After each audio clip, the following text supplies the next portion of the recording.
Hey everybody, welcome to the Son of Wonder YouTube channel. Today we'll be reviewing She-Hulk Episode 3, and all I have to say is that was interesting. Thank you guys for watching. Goodbye. No, I'm kidding. We will be doing a full review, but that summary is about the quickest one I can give you. So let's conversate.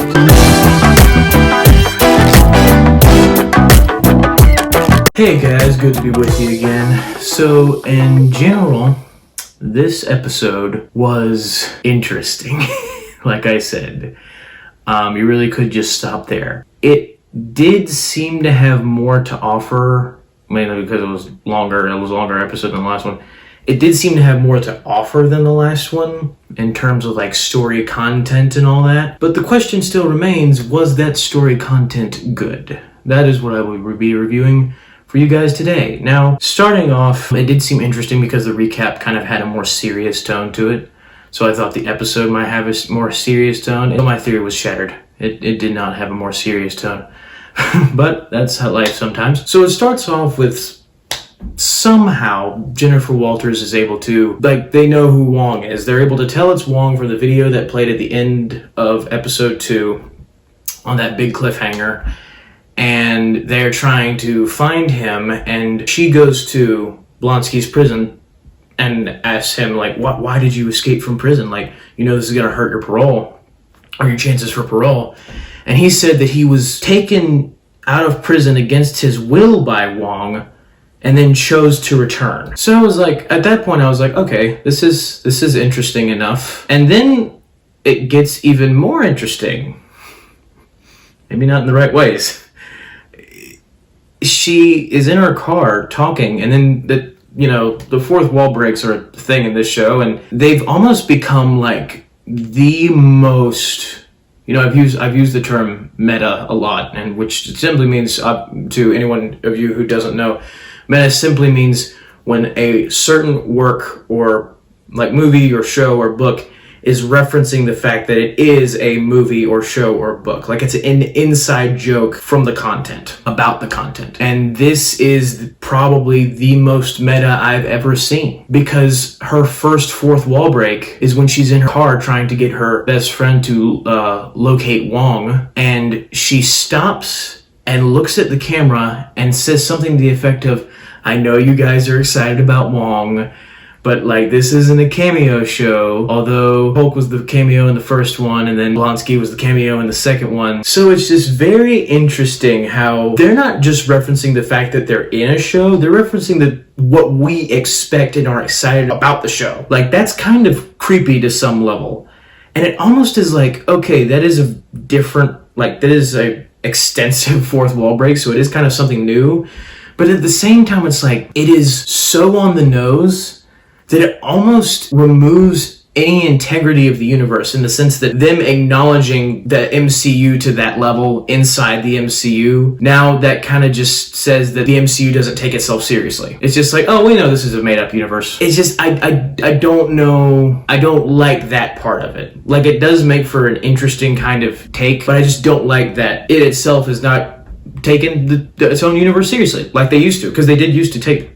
And even in a general sense, like everything is meant to be comedic. And I've got to be honest with you guys, I didn't really laugh hardly that much during the episode. I mean, there were a few chuckles here and there, but other than that, I was like, meh. I mean, the Blonsky stuff was there. And I mean, I guess we'll just, we'll go through the episode, but it's just, it's weird. It's just weird. It's hard to describe because of how random it is. Like, you never know what to expect. That is the good part about this show, is that you never know what's going to happen next. So a little bit before She-Hulk meets Wong, she comes across, once again, the misogynist jerk from the previous two episodes.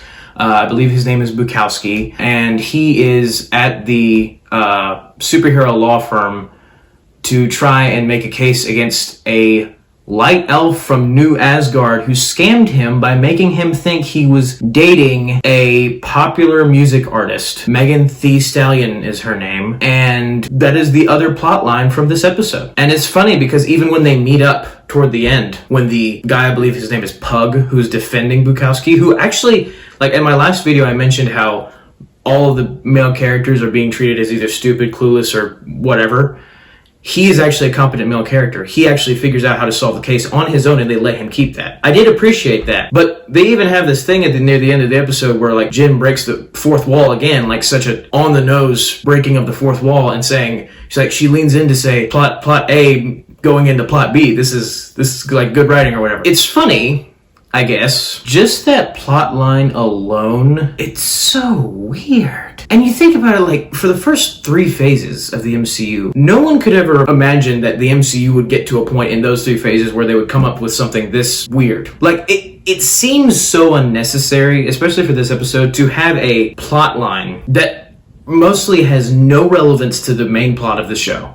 It's not even about She-Hulk. It's this separate plot line about the guy that everybody doesn't like. So it's not like you want to see him on screen at all, because he's a jerk. And it's a separate plot line about him, I guess, so they can put a cameo from a music star in the show. I assume that is the main purpose. I'm criticizing the writing. I'm not like, if they want to put in a cameo in it, that's fine. It's just, to me, that is a lazy way to do it. Like, it might have been better if they had just, hey, here's this popular music artist, and she's there.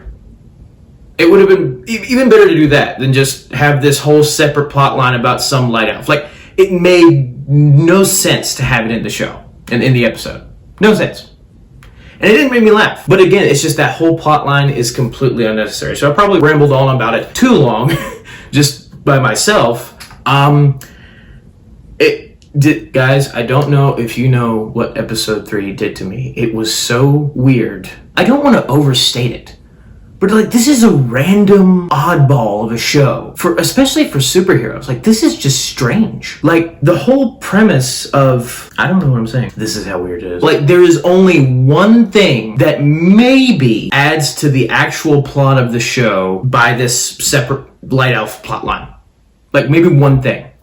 And that is it. I'll get to it later when we go to the end, but that is it. This is how just out of nowhere this plotline is.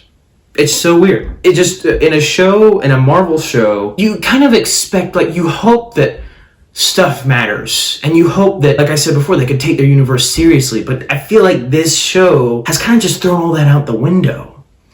And I mean, some people may be for that, but I feel like in order to respect this universe, the writers have to respect their own universe. So like the separate plot lines, it's entirely pointless. And some of the writing, like I mentioned in the previous videos, it's like just not necessary. It's not needed. And the stuff that is there isn't even that good. So let's get into that. She finds Wong shows up at her office, and Wong explains to her why he took Abomination and fought with him in that underground fight club. And the answer that we've been waiting for since Shang-Chi, since the trailer dropped for Shang-Chi, and we saw Abomination and Wong fighting, we were like, man, why are they fighting? Are they in a cage match? Like, what's going on? And then, even though it was really short and kind of felt pointless in Shang-Chi to have the cameo, it was still kind of interesting because, like, when Wong does the sling ring thing and, like, him and Abomination walk through to get him back to his cell, we're like, oh man, is like Wong working with Abomination? Is he training him? This is great. This is awesome. This is amazing. This is incredible. Ah! Wrong. The explanation is Wong needed more training so he could become Sorcerer Supreme, and so he wanted to fight a worthy opponent, so he, I guess, chose Abomination, and they fought, and that's it. Yeah, that's it.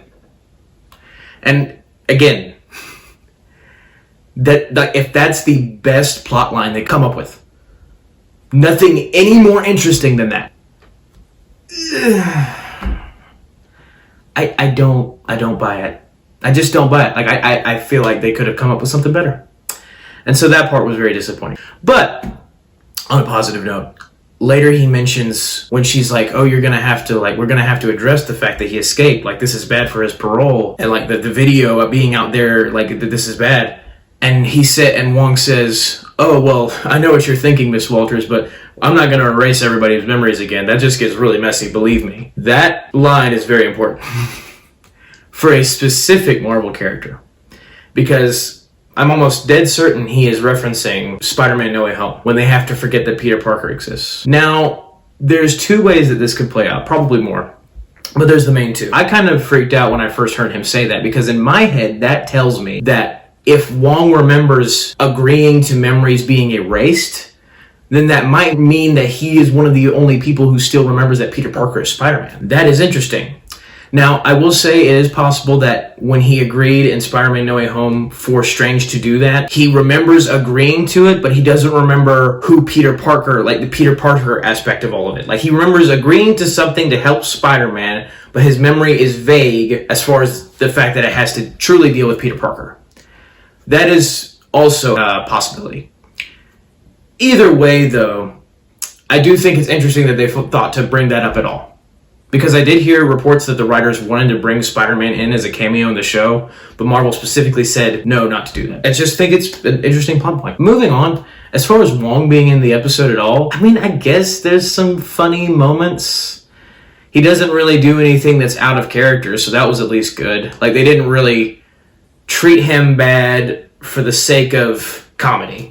Like, he's Wong. He has his Wong kind of sense of humor. I will say they cut out, like, the line in the trailer that made me laugh was the line where Jennifer Walters says, here we do things by the book. And he's like, oh, the book of Vishanti. And she's like, no, the book of American laws. And then he's like, like he does his Wong Stern thing. I remember that being funny. I laughed in the trailer, but it's not even in the episode. So it's like the one thing you left on the cutting room floor, I would have enjoyed. Moving on, Jennifer Walters says that she wants Wong to make a testimony at the trial, the parole case for Blonsky, to tell the people in charge of whether he gets their parole or not, to tell them himself that he was the one who broke him out of prison on his own accord, and that Blonsky was actually the one to choose to return to prison. Now, speaking of Blonsky, oh boy.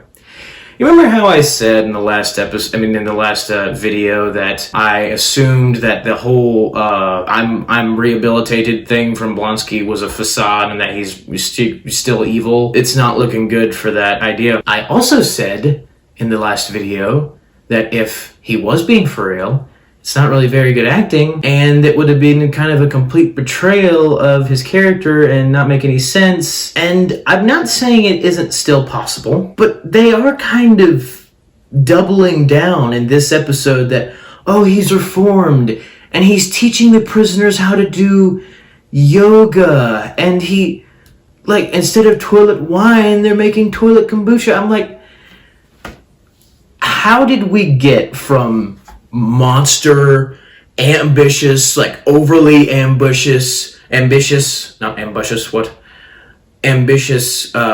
military guy who's like hardened, and he's like, he wants to be younger, he wants to have more power, and so he gets the power and he ravages the city like a beast, like the beast inside of him because of the extra super soldier serum too, like all that awesome stuff, to making toilet kombucha and yoga and teaching prisoners how to read.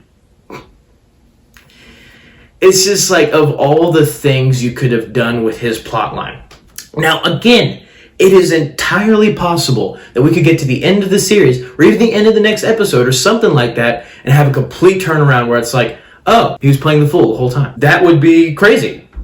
And that would actually be not bad. That would be pretty good writing. Almost making you think that he is rehabilitated when he's not. That is still cool. But it really does, like, they are kind of convincing me, not because of his acting, but because of the story. They're kind of convincing me that, yeah, they're being for real about this. And the one thing that is, like, unforgivable for me, that probably might fly by some people, is that when he turns into Abomination in the episode, like when he transforms, when he talks, it's just his normal voice. Which, one, is completely inaccurate from what they portrayed in the Edward Norton Hulk, where in that one he has a deep monster voice, just like Hulk does, and in this one it's just his normal dude voice. No effects, no nothing. It's just Tim Roth. I don't understand. Like, what? There's no consistency. There's no gravitas. It's just some dude played for laughs as a monster. It's just sigh after sigh after sigh after sigh after sigh. And I mean, some of you might be thinking I'm being overcritical, that I'm hating this show. And guys, if I'm being honest, I really like the character of She-Hulk. Like I said in my first video about it, like her in the 90s series, she was great. She was one of the best characters. And so the idea of a She-Hulk show sounded promising. Like I said, the trailers didn't win me over, but I want Marvel shows to be good shows. I'm not like wanting to hate them, but they're just not selling me on writing or just, again, acting in certain levels. Most of the actors are good at this show, but if Tim Roth if this is for real, then I don't buy it. I don't find it good acting from Tim Roth. So she's trying to appeal to the parole people that he is innocent, that he has been reformed, and then they bring in his 7 soulmates, who are all girls and are wearing like togas or something. I have no idea what's going on. On a plot level, it's not compelling. It doesn't make any sense. There was another prospect made by, shout out to Nightwatch. Their channel had a great idea that maybe these 7 soulmates were actually other villains that he might be teaming up with. And I was like, oh wow, that's a good idea. It's a bunch of, like, what are they even there for? They're I guess just to back him up. He all met him in the Ben Bow program. This hardened military guy, who I guess isn't hardened anymore, helps people with marriages. Helps people with marriages and library stuff. It's just no. If this is for real, and again, even the 7 soulmates thing, that could be fake. He could still be faking it. But if this is all for real, this is not good. This is not good. It's not good writing. It's not good acting. It's not a good plot. And I need good plots. For a good show, I need good plots. This is the general fact. So the trial continues. Wong is late for some reason. I do wonder if, based on the timing, it could be that he was late because maybe he was singing karaoke with Shang-Chi and Katie and in the post-credit scene for Shang-Chi and the Legend of the Ten Rings. That could be why he was late. Not really sure. Also in this episode, quick little side note, last week I had reviewed the episode immediately after watching it, so I didn't really have time to I didn't really look at every single scene to break it down to see if I missed anything. This time I did look at every single scene, like when they were on a computer, on FaceTime. It's still not FaceTime, but on like the internet or whatever. It's still very possible I could have missed something, but like last week there was a huge Easter egg about man with metal claws fights in a bar, and it's like big Wolverine Easter egg, right? And I was like, when I saw it, I was like, whoa, that's actually really big. That the fact that they even mentioned that in the show, in the MCU. So I try to look for stuff like that in this show.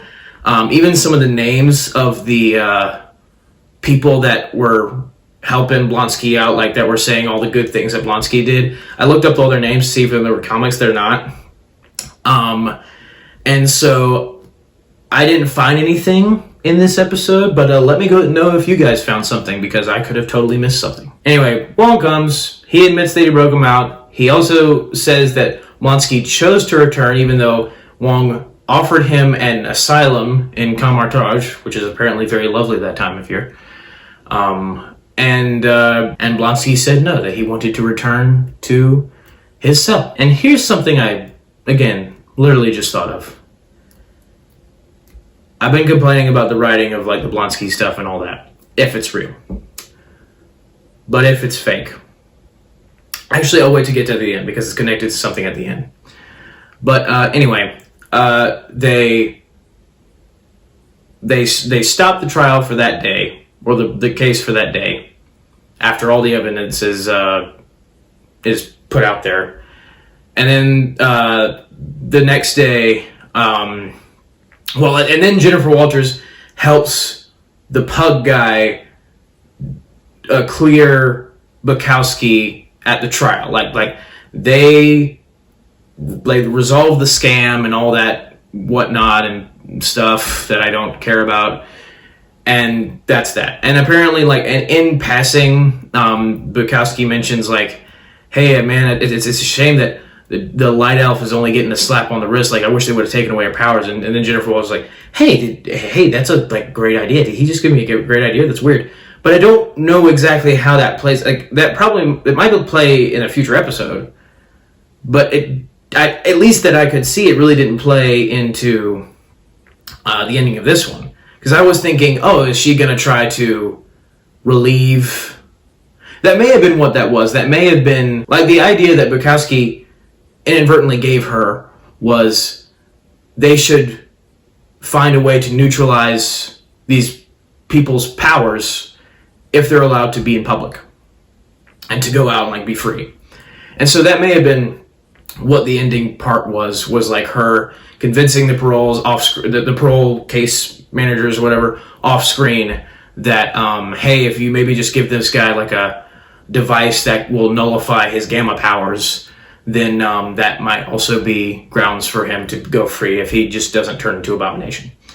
So that's probably what that was. I didn't catch that at first because I thought that would actually be like a thing to, I guess I assumed that they would try to permanently do it, but that makes sense enough. So they grant Blonsky his parole, and it's kind of funny because now that I think about it, at the beginning of the video I said that this episode had a lot to offer, but when you take out the plot line about the new Asgard elf and Bukowski and whatnot, it really is just the Blonsky trial that doesn't have a lot going on other than, hey, we're like, Wong broke him out, but everything's all right. He can go free now. So it really doesn't have a lot to offer.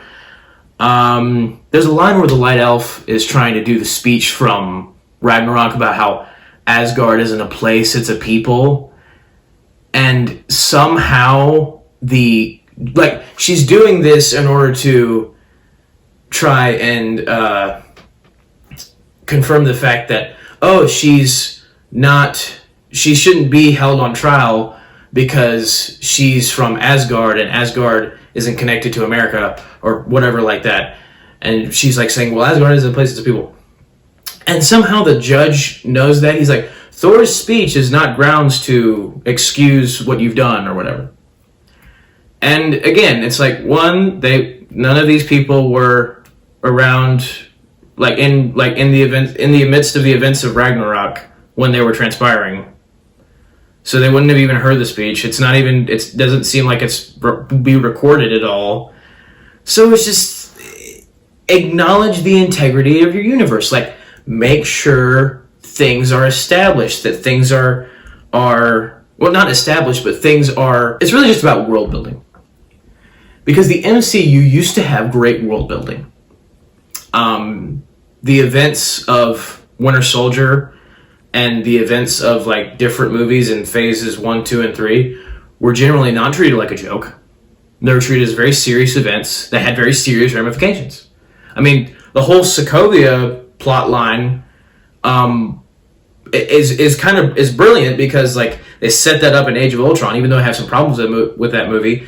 The Sokovia, the city falling and almost destroying the world, but like being destroyed, the city being destroyed in and of itself has major ramifications for what happens in Civil War. The Sokovia Accords. And so they treat the universe seriously. They were mindful of things that like mattered, like, oh, well, this person wasn't here, so they wouldn't have known that this thing and all that. But now it's like completely abandoned. Now the writers, directors of this show, whatever, have just completely, they've lost all of it. Like they don't seem to care. But we still care. And I feel like you should care if you're trying to do correct world building in a universe. Like, and especially maintain the reputation of your previous world building, which was good. And so, yeah, that's just, not a fan. All right. So we get to the ending sequence where She-Hulk is, after she also